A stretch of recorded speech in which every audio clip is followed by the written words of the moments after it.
dimanche 11 février, les enfants de Guinée montent au créneau et plaident face à la menace de débrayage dite des enseignants projetée pour demain 12 février. C'était ce matin même au cours d'une conférence de presse. Et puis, suite aux récentes violences post-électorales, le ministre de l'Unité nationale de la citoyenneté a fait hier le tour des QG de RPG de l'UFDG. Khalifa Gassama Diaby invite à la cohésion sociale. Tour préliminaire de la Coupe de la Confédération, le Afia Football Club s'est incliné le 10 février face au club Énergie du Bénin sur le score d'1-0. Le match retour est attendu ici même à Conakry. C'était là pour les titres. Bonsoir à tous. Merci d'être avec nous sur la RTG. Ce journal qu'on entame avec ces décrets du président de la République, décret D-2018-022-PRG-SGG, le président de la République décrète, article 1er. Le général de division à la retraite Kaba 43 Camara est nommé grand chancelier des ordres nationaux de la République de Guinée. Article 2. Le présent décret qui prend effet à compter de sa date de signature sera enregistré et publié au journal officiel de la République. Conakry, le 11 février 2018, signé professeur Alpha Condé. Décret D-2023-PRG-SGG, le président de la République décrète, article 1er, Madame Hawa Beavogi, précédemment conseillère juridique au ministère de la Santé, est nommée directrice générale adjointe du Fonds de l'hydraulique.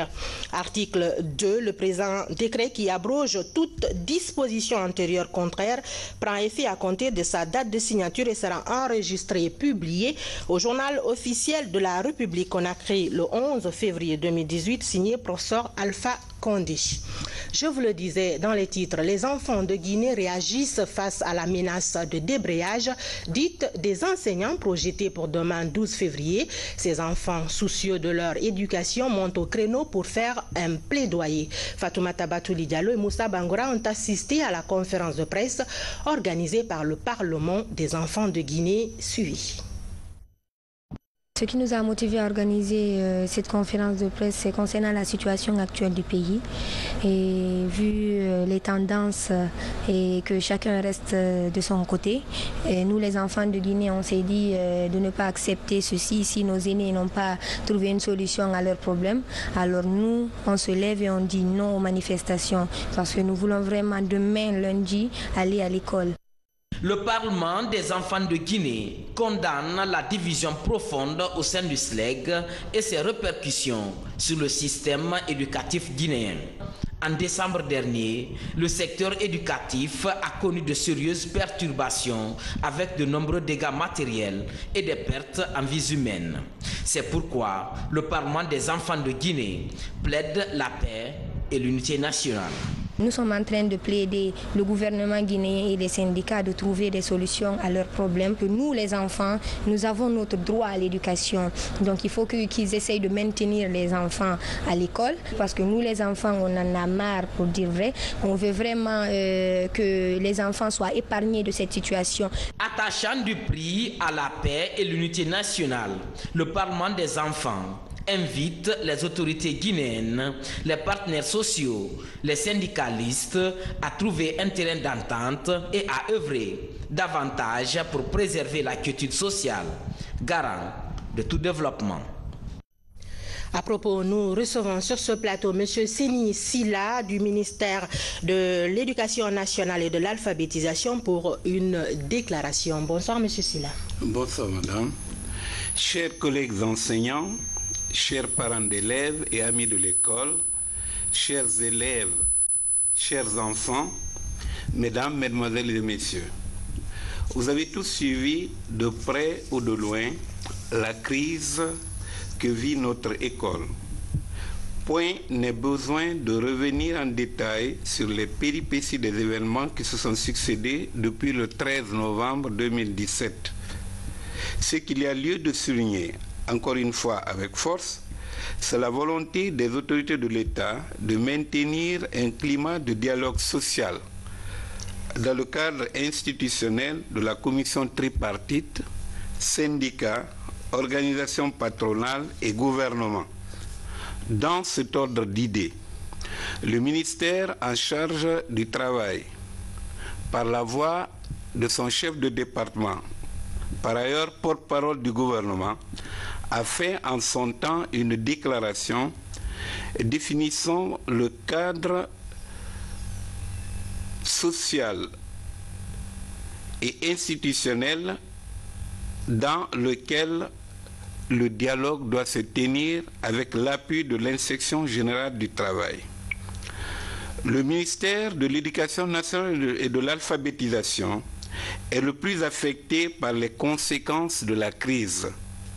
Ceci se comprend car c'est là que se trouvent les 3/5 des élèves et étudiants du pays, depuis le préscolaire jusqu'au lycée, en passant par le primaire et le collège.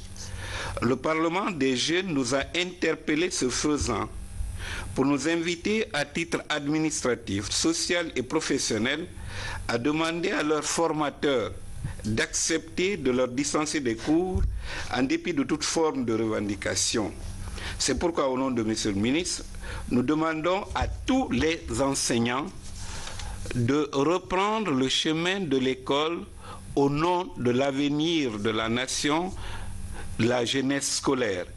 Toute revendication syndicale à caractère salarial ou sociétal doit être débattue sans animosité, sans diatribe, dans un cadre institutionnel. Que ceux qui sont dans la dissidence rejoignent leur syndicat corporatif qui leur tend une perche pour qu'il y ait la paix et la cohésion sociale. Il doit être évité toute forme de violence physique ou verbale. Pour sa part, le service de sécurité envisage à titre préventif toutes les dispositions nécessaires pour que les cours se déroulent dans un climat de paix. Les gestionnaires scolaires à la base, les inspecteurs régionaux de l'éducation, les DPE et les DCE, chacun en ce qui le concerne, sont invités à veiller à la bonne marche de toutes nos écoles sur toute l'étendue du territoire national, en usant de toutes leurs compétences en la matière et dans un style managérial qu'on leur reconnaît. Vive l'école guinéenne, vive l'unité nationale et la paix. Je vous remercie. Merci, M. Seni Silla, qui était là pour une déclaration du ministère de l'Éducation nationale et de l'alphabétisation.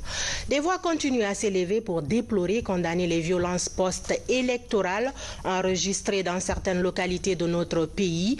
Le ministre de l'Unité nationale et de la citoyenneté était hier samedi dans les QG de quelques partis politiques, notamment au RPG et à l'UFDG. Khalifa Gassama Diaby est allé sensibiliser les militants sur la nécessité de la cohésion sociale pour un voisinage fraternel. Une occasion saisie par le ministre pour annoncer la mise en place d'une cellule de surveillance des propos des responsables politiques qui, en cas de déviance, répondront de leurs actes devant la loi. Younousa Tawel Kamara. Après le scrutin du 4 février dernier, l'heure est à la gestion de la période post-électorale. Une période sensible qui nécessite l'implication de tous les acteurs sociopolitiques du pays. D'où cette tournée du ministre de l'Unité nationale dans les sièges de quelques partis politiques. Ici, au siège du RPG Arc-en-Ciel, Khalifa Gassama Diaby a invité les militants de ce parti à privilégier le dialogue social. Il a également mis un accent particulier sur le danger des propos irresponsables. Je veux parler de la Guinée ici, la Guinée. Je ne veux pas parler ni du RPG, ni de l'UFDG, ni de l'UFR. Je veux parler de la République de Guinée. C'est extrêmement étonnant en Guinée. À chaque fois qu'il y a de la violence, personne n'est coupable, chacun désigne l'autre comme responsable de la violence. Ça commence par les propos. Les gens disent ce qui leur passe par la tête sans mesurer les conséquences de leurs propos. Et je veux ici annoncer qu'à partir de maintenant, le ministère de l'Unité nationale et de la citoyenneté, qui a été créé à cet effet, mettra en place une cellule qui surveillera tous les propos de tous les responsables de ce pays. qui qu'il soit, parce que, je vais le dire, ceux qui aiment la Guinée et aiment le professeur Alpha Condé doivent l'aider à appliquer la loi à tous les citoyens guinéens avec la même rigueur. Que vous soyez militant du RPG, que vous soyez militant de l'UFR ou de l'UFDG, si vous violez la loi, vous devez en répondre devant la justice. Mais il ne faut pas dire « moi je suis de tel camp », parce que la vérité, disons-le clairement. À l'UFDG, quand on viole la loi, on ne peut pas condamner parce que quand on commence la procédure, on dit « ah, ils sont contre les peuples ». Au RPG, quand on viole la loi, quand la police arrive, on dit à la police « non, moi je suis du RPG », ça veut dire du bon côté. Non, le bon côté, ce n'est pas le RPG, c'est la loi et c'est la Guinée. Que ça soit clair. Si on veut changer ce pays, c'est ça la vérité. La loi que nous-mêmes nous avons décidé de voter et de l'appliquer. Cette loi n'a pas de parti politique, n'a pas d'ethnie. Parce que la vérité, laissez-moi vous le dire, vous qui êtes assis là, si les politiques vous demandent de rompre vos liens de voisinage, ils vous trompent. Parce que demain, il va falloir que vous fassiez avec ses voisins. S'il y a un problème demain, aujourd'hui en Guinée, la plupart de ceux qui sont dans la salle ici ne savent pas où aller. L'élite de ce pays, qu'il soit de l'opposition à l'UFDG, à l'UFR, au RPG, l'élite de ce pays peut prendre l'avion et partir. Vous, vous ne partirez pas. Vous qui êtes là, vous n'irez nulle part. Et la vérité, s'il y a la violence en Guinée, c'est tous les Guinéens qui sont responsables de cette violence. On doit avoir honte dans ce pays, tout le temps de se taper dessus. Après ici, les mêmes propos que je vous tiens ici, j'irai le tenir à l'UFDG. Nous devons avoir honte parce que le monde nous regarde. Et nous devons penser non pas à nos intérêts, mais à la Guinée, la République de Guinée. Les leaders, les responsables politiques ou publics qui pensent qu'ils ont le droit de sacrifier l'avenir de la Guinée pour leur profit personnel, nous ne l'accepterons plus. Et nous allons, je le dis ici, nous établirons les listes de tous ceux qui appellent à la haine ethnique, à la violence, à la discrimination, de quelque bord qu'il soit, je vous le jure. Nous tiendrons ces listes. Si demain il y a des problèmes en Guinée, ils en répondront devant la Cour pénale internationale. Ensuite, cap sur le siège de l'UFDG à la Minière. Là également, Khalifa Gassama Diaby, face aux militants, a insisté sur la nécessité du bon voisinage entre les citoyens qui ont en commun la Guinée. Demain, je ne serai pas là. Écoutez très bien ce que je vais vous dire. Ça finira par ça. C'est ce qui sera la vérité. La vérité. Pas sa vérité, mais la vérité. De quelle vérité parle-t-on? J'ai du respect, et il l'a dit, de l'affection et du respect pour M. le Président de l'UFDG. Ce n'est pas un camp que je défends. Ce n'est pas un gouvernement que je défends. Je défends quelque chose qui est plus grand que nous tous ici réunis, qui est plus grand que l'UFDG, qui est plus grand que le RPG, qui est plus grand que le gouvernement. Je défends la République de Guinée, la nation guinéenne. Si cette Guinée, on peut penser, chacun peut penser ce qu'il veut. Si cette Guinée disparaît, l'UFDG, le RPG, l'UFR n'existeront plus. Qu'est-ce que je suis venu vous dire? Je sais qu'il y a de la tension, je sais qu'il y a de la frustration, je sais qu'il y a de la colère, je sais tout ça. Moi, je ne suis pas un juge. Je suis venu vous rappeler quelque chose qui est simple, que vous pouvez ne pas accepter aujourd'hui. Vous pouvez même ne jamais l'accepter. Mais après vous, si vous ne l'acceptez pas, ceux qui viendront l'accepteront. Et c'est ce que j'ai dit au RPG. Moi, je ne parle pas des partis. Les partis en Guinée ne m'intéressent pas. C'est la Guinée qui m'intéresse. Quoi qu'on fasse, quoi qu'on veuille, chacun d'entre nous ici a quelque chose qu'il doit à ce pays. De faire en sorte que quel que soit ce que nous subissons, et que ce que nous voulons obtenir ne soit pas plus que la Guinée, ne soit pas plus que ce pays.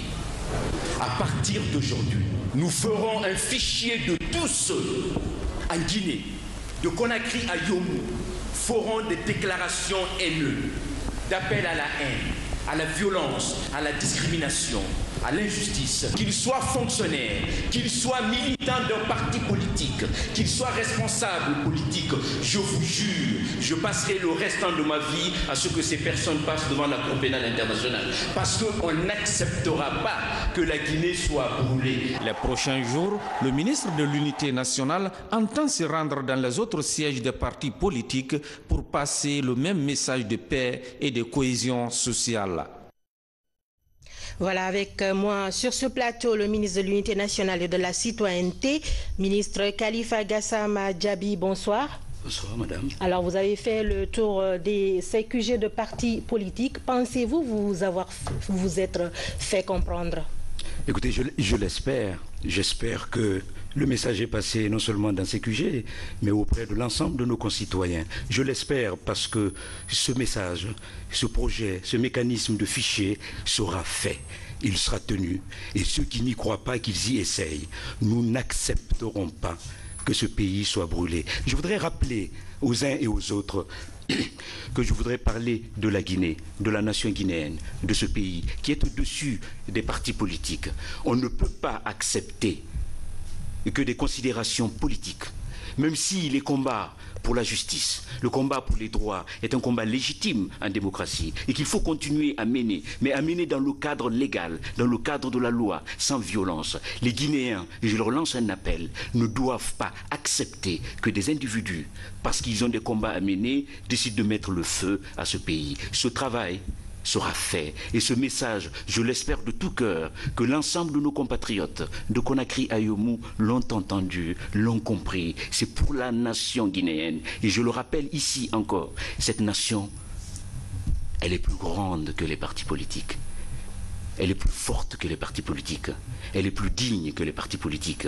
On doit beaucoup plus à cette nation qu'à nos formations politiques. Et je veux rappeler aux militants que la Guinée ne leur appartient pas et qu'il faudrait qu'ils s'en souviennent et que parce que nous ne pouvons plus accepter cette chienlit dans ce pays où chacun dit ce qu'il veut, les uns pour créer des milices, pour en appeler à la haine ethnique, les autres pour en appeler à la violence, parce qu'on n'est pas content, on se donne le droit de brûler. Les Guinéens ne peuvent plus accepter. Il faut quand même que les responsables politiques regardent ces citoyens qui sont apeurés, qui sont fatigués de ces violences, de cette haine diffuse, de cette irresponsabilité. Et bien entendu, il faut aussi le dire ici, il faut aussi que l'État, la puissance publique, assume sa responsabilité en garantissant à chaque citoyen guinéen le fait d'accéder à son droit et à sa liberté, en luttant contre les injustices, contre l'impunité, en faisant en sorte que nous fassions de ce pays ce que les ancêtres ont voulu, une nation, une belle nation heureuse qui respecte la dignité de tout un chacun. Monsieur le ministre, vous insistez sur la Guinée, le bon voisinage, mais vous flétrissez également les propos irresponsables de certains leaders politiques. Vous avez même annoncé la mise en place d'une cellule de surveillance des propos. Comment allez-vous vous y prendre? Écoutez, c'est simple. Nous allons travailler avec nos partenaires qui ne cessent de nous accompagner et de nous aider, la communauté internationale. Nous allons travailler avec ces mêmes formations politiques. Nous allons travailler avec la société civile et bien sûr tous les Guinéens de bonne volonté. Nous allons mettre un comité technique en place qui va surveiller les propos sur les réseaux sociaux, dans les médias. Et sur les réseaux sociaux, je voudrais en être encore plus ferme. Nous voyons, nous sentons ce qui se passe sur les réseaux sociaux qui sont absolument immondes. Et je voudrais ici dire que le fait d'être à l'étranger ou de se cacher derrière des faux noms et de proférer des menaces, d'en appeler à la haine, à la violence, nous les poursuivrons où qu'ils se trouvent et nous les retrouverons. Et ce comité technique veillera à ce que tous les propos, et je dis bien, personne n'est au-dessus de la loi, de quelque bord qu'il soit, les propos qui menacent la cohésion sociale, la paix, la dignité des Guinéens, le fait qu'ils doivent vivre ensemble, ils seront poursuivis. Et à côté de ce comité technique, il y aura un comité éthique qui sera composé par la diversité de l'ensemble de la représentation nationale au niveau des partis, au niveau de la société civile, au niveau des organes des médias, pour faire en sorte que lorsque ces propos sont compilés, ceux qui sont désignés en soient informés et qu'ils sachent qu'on ne les laissera pas dormir en paix parce qu'ils ne laissent pas eux-mêmes les Guinéens dormir en paix. Je voudrais inviter les uns et les autres en disant ceci. On a le droit de se battre pour ses droits et sa liberté, pour la justice, contre l'injustice. La constitution guinéenne le permet, la dignité de l'être humain l'exige. Mais on n'a pas le droit d'user de la violence parce que cela n'est plus acceptable et j'invite les familles, les responsables politiques, la jeunesse, l'État lui-même. J'invite tout un chacun à faire preuve de responsabilité dans le strict cadre de la loi pour sauver la nation guinéenne qui a besoin de toutes ses filles et de tous ses fils et à lutter contre toutes les formes d'injustice, de discrimination, de haine et de violence parce que, et je veux en finir par là, nous devons tous, chacun d'entre nous, où que nous nous trouvons en Guinée ou à l'étranger, nous devons tous quelque chose à cette nation guinéenne qui a besoin d'être bâtie sur les bases de la justice, de la dignité, de la liberté et de la fraternité. Merci, Monsieur le ministre. Je vous rappelle qu'on était avec Khalifa Gassama Diaby, le ministre de l'Unité nationale et de la citoyenneté. On continue ce journal, le drame de Kalinko suite aux violences post-électorales récemment enregistrées suscite un élan de solidarité pour les victimes. L'Union Mandin Sabati offre une enveloppe symbolique et des vivres en guise de contribution pour soutenir les sinistrés. Compte rendu Elhadj Yaya Silla. Dans cette cour d'un membre de l'Union Mandin Sabati, les ressortissants de Kalinko venus recevoir les messages de solidarité. Ce message est porté par l'Union Mandin Sabati, une ONG qui œuvre pour la concorde entre les Guinéens. Une somme de 3 500 000 francs guinéens et 20 sacs de riz destinés à soulager les victimes de Kalinko suite à l'incendie volontaire enregistré après les élections du dimanche dernier. C'est une façon pour nous de dire à nos frères de Kalinko que la Guinée ne les oublie pas, que le malheur qui leur est arrivé à toute la Guinée. Donc notre ONG a pour objectif non seulement de venir en assistance aux personnes déshéritées, aux personnes dans le besoin, aux personnes sinistrées, mais aussi c'est une ONG à caractère culturel qui milite quand même pour le progrès social et pour la réconciliation de tous les enfants de la Guinée. Très touché par cette marque de solidarité, le porte-parole du village de Kalinko se dit réconforté en dépit du drame qui ne devait pas l'être. Ce qui est arrivé à Kalinko ne devait pas arriver.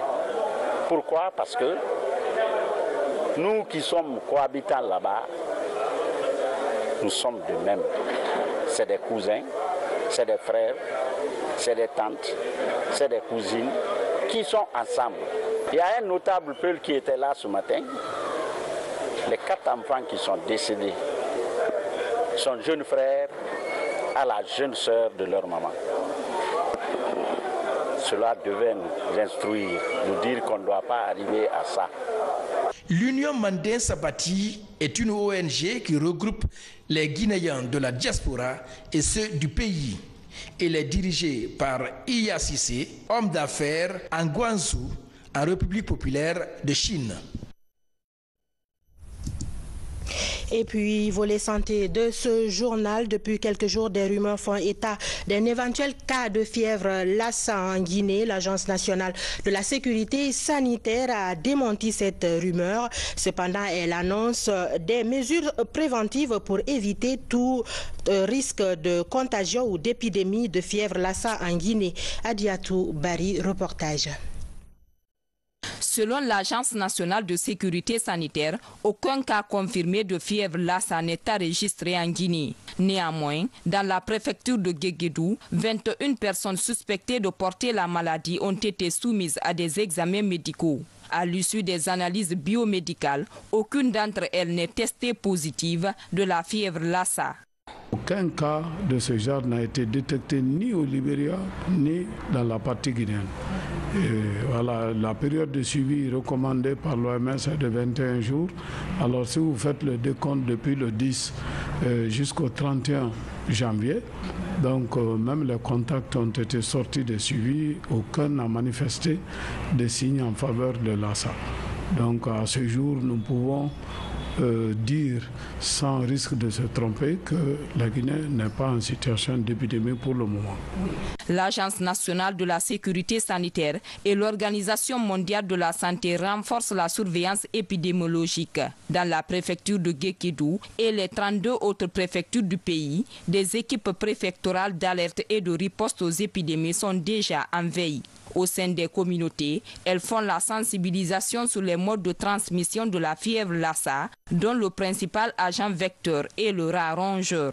Les rats infectés, les déjections contiennent ce virus-là et avec leur urine. Donc quand l'intéressé est en contact avec ce type de déjection, il peut attraper le virus.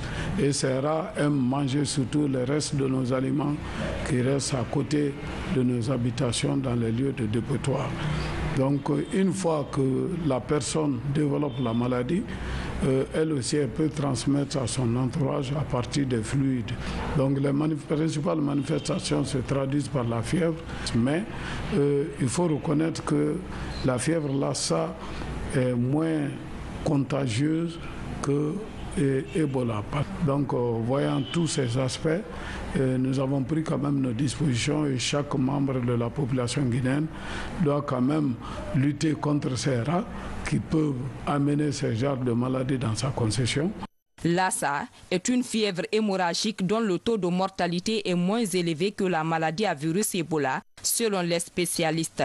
Ces symptômes sont cependant confondus au paludisme par de nombreux médecins. Dans la sous-région, le Bénin et le Nigeria sont les pays dans lesquels la fièvre Lassa sévit. Avec le flux migratoire entre la Guinée et ses pays voisins, un dispositif de surveillance et de détection rapide des cas de maladies fébriles au niveau des frontières est de mise. Le lavage systématique des mains est l'une des mesures préventives privilégiées. L'initiative présidentielle pour le rajeunissement de l'administration se poursuit. 20 jeunes cadres issus des départements des pêches, de l'agriculture et de l'élevage bénéficient des bourses d'études à master au Nigeria. C'est une assistance technique du programme de productivité agricole en Afrique de l'Ouest. L'objectif vise à accompagner les services techniques de l'agriculture, de la pêche et de l'élevage. Le point avec Fodé Camara et Diamokaba. Pour faciliter l'autonomisation des femmes, l'Office national de formation et de perfectionnement professionnel mise sur l'apprentissage et la formation. Ici à Farana, ces 200 femmes issues de 8 groupements sont outillées en technique de saponification. L'ambition affichée, offrir aux femmes en milieu rural et périurbain des outils nécessaires leur permettant d'augmenter leurs revenus. Nous pensons que c'est quand même une politique qui va en droite ligne avec la stratégie du gouvernement en matière d'autonomisation des femmes. J'avoue que l'ONFPP est plus que jamais déterminé à aider à la mise en œuvre de cette politique du gouvernement relative à la lutte contre le phénomène de la pauvreté et du chômage qui affecte notamment les femmes et les jeunes en République de Guinée. En moyenne, ces femmes peuvent produire plus de 1000 morceaux de savon de toilette et 70 kg d'omo par jour. Une première pour la plupart d'entre elles. Oui, je suis très contente. Depuis à ma naissance, je n'ai jamais été formée pour la saponification. Mais cette fois-ci, j'ai été parmi les formateurs. Tout ce que j'ai appris, je peux appliquer tout maintenant là où je suis. Farana est une des zones les plus affectées par la pauvreté en Guinée. Souvent, les femmes font les frais des ménages. C'est pourquoi les autorités locales saluent l'initiative et espèrent un lendemain meilleur pour cette couche défavorisée. Je suis très satisfait parce que les femmes ont fait une démonstration qui prouve qu'elles ont maîtrisé tout le processus de fabrication du savon, ce qui est un gage certain de réussite parce que quand on s'investit dans la femme, on s'investit dans la société guinéenne. En avril 2016, 150 femmes de la MUFA des Farana ont été également formées en saponification et en technique agricole. L'objectif visait de professionnaliser ces femmes afin de les sortir du cercle vicieux de la pauvreté. C'était donc un reportage de Moussa Komara sur l'autonomisation des femmes dans la région de Farana. Je vous le disais, l'initiative présidentielle pour le rajeunissement de l'administration se poursuit. 20 jeunes cadres issus des départements des pêches, de l'agriculture et de l'élevage bénéficient des bourses d'études en master au Nigeria. C'est une assistance technique du programme de productivité agricole en Afrique de l'Ouest. Reportage Fodé Camara, Djamokaba. Ces 20 cadres du secteur du développement rural sont admis pour une formation en master à l'université d'Ibadan au Nigeria. L'objectif étant de s'inspirer de l'expérience nigériane qui a fait une percée spectaculaire dans le domaine agricole, de la pêche et de l'élevage. L'initiative est du président de la République.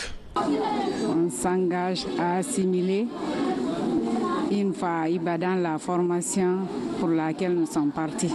Nous sommes partis là-bas pour représenter toute la Guinée, toute la jeunesse guinéenne. Et nous promettons aux bailleurs et au gouvernement que nous allons respecter les engagements. J'ai un sentiment de satisfaction et de joie. Tout ça est de la volonté de M. le Président de la République, chef de l'État, qui ne cesse de ménager des efforts pour l'accompagnement et le renforcement des capacités de sa jeune population. Fruit de la coopération entre la Guinée et le programme de productivité agricole en Afrique de l'Ouest, financé par la Banque mondiale.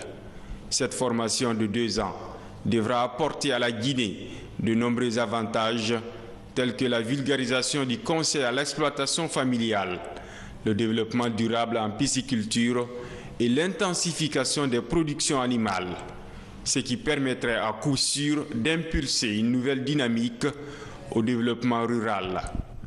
Et aujourd'hui, il y a le financement de 20 cadres des différents secteurs, 10 de l'Amproca, pour apprendre les techniques modernes du conseil agricole, techniques modernes de vulgarisation agricole, les différentes approches de développement. Avec l'évolution de la technologie et des nouveaux outils que nous aurons, ils vont revenir aguerris pour savoir passer les messages sous une autre forme au monde paysan, mais de la forme encore beaucoup plus commerciale. Ça, c'est extrêmement important. Et nous savons que nous aurons désormais aussi des cadres de conception qui vont rester dans les bureaux pour la mise en œuvre de notre politique de conseil agricole au niveau de tout le pays. Face au vieillissement très préoccupant de l'administration agricole, le perfectionnement des jeunes est désormais une nécessité. Ces jeunes cadres promettent de restituer leurs connaissances pour la croissance économique du pays. Dans l'actualité également, l'état-major général des armées à travers l'intendance militaire rénove l'école primaire Almami Samori Touré, 6 au bataillon du quartier général pour plus de commodité. 50 tables bancs, un forage et des bornes fontaines sont également offerts. Un geste apprécié par les autorités communales de l'éducation de la commune de Kaloum. Reportage adjudant-chef Sekou Kamano, correspondant de la presse militaire. 50 tables bancs pour les salles de classe, un forage équipé de bornes fontaines pour se servir en eau, des murs entièrement rénovés, c'est le nouveau visage de l'école primaire Almami Samori Touré, ici au bataillon du quartier général.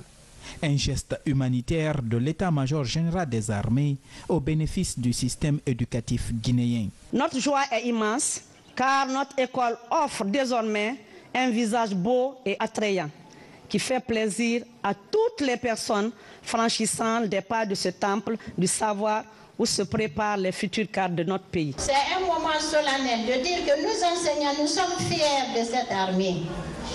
Quiconque vient au secours d'une école, qui vient investir à l'école, il ferme le chemin de la prison, de la délinquance. Depuis l'entame de la réforme du secteur de sécurité, le renforcement des relations civilo-militaires est l'une des priorités du plan d'action de l'état-major général des armées, ce dont est la preuve du rapprochement de l'armée à son peuple. Ces mobiles et ce Toubra permettront certes à votre école d'être mieux outillée. Ils constituent un moyen d'améliorer les conditions de travail des élèves et du corps professoral, sans oublier que cela profiterait aussi aux parents d'élèves et à la population civile. J'en suis convaincu que vous ferez un usage à bon escient. Fondée en 1972 avec un effectif de 30 élèves, l'école primaire Almami Samori Touré compte aujourd'hui 674 élèves, dont 310 filles. Plusieurs cadres de l'armée guinéenne ont été formés dans cette école. Et puis le complexe scolaire Nelson Mandela met sur le marché du travail plus de 300 jeunes diplômés. Ces étudiants sont formés dans 2 programmes professionnels et en licence.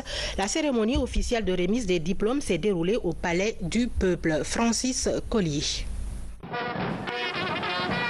Après 3 ans de formation, le complexe scolaire et universitaire Nelson Mandela donne des diplômes à plus de 300 étudiants.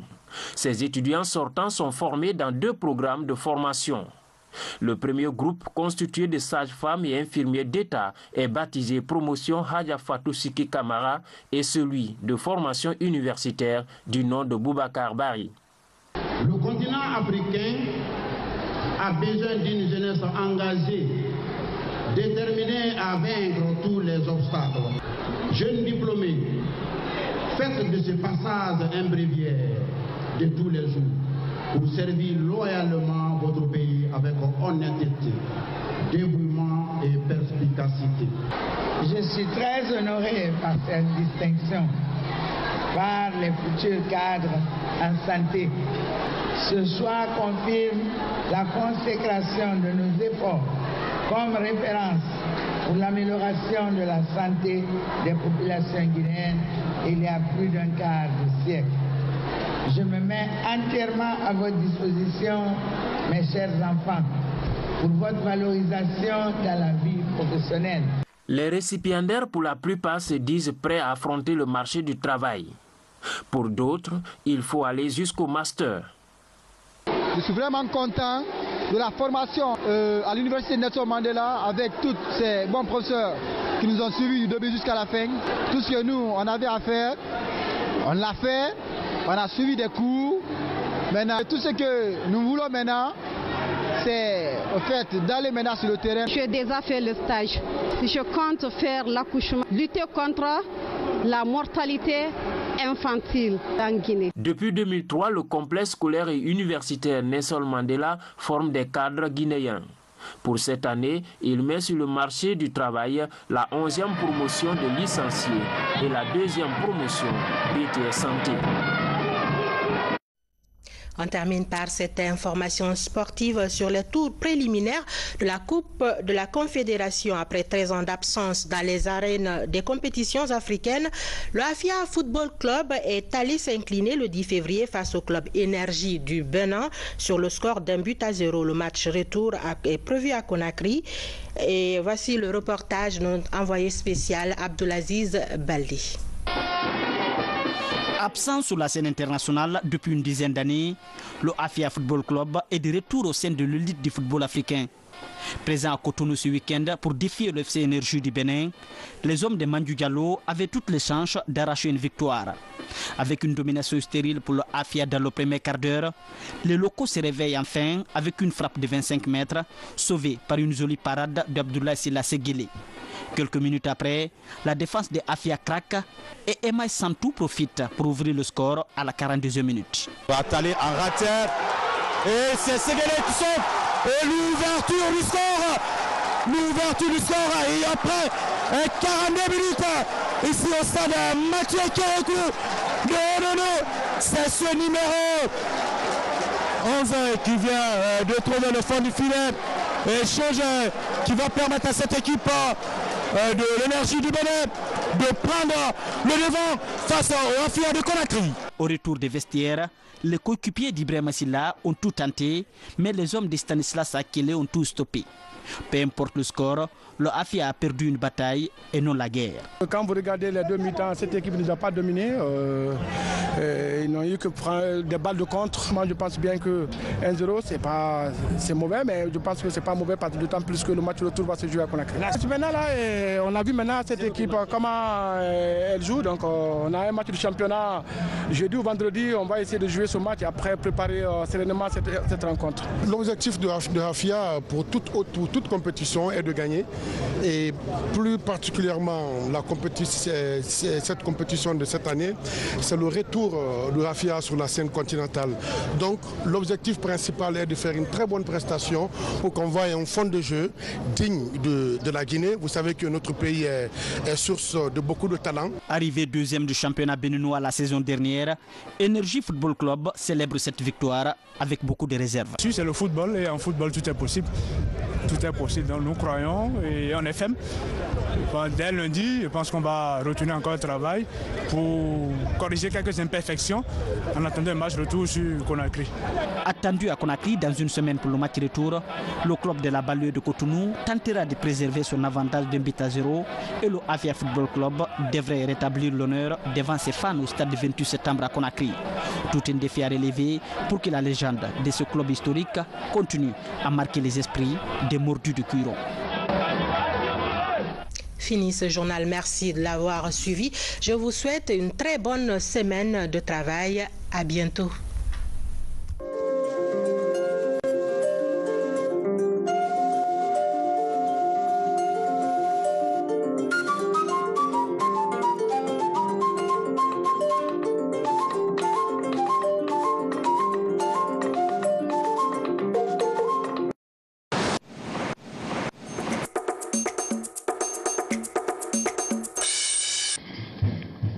Déclaration de la Fédération syndicale professionnelle de l'éducation de Guinée, FSPE. Le bureau exécutif national de la Fédération syndicale professionnelle de l'éducation, FSPE, en sa réunion ordinaire du 7 février 2018,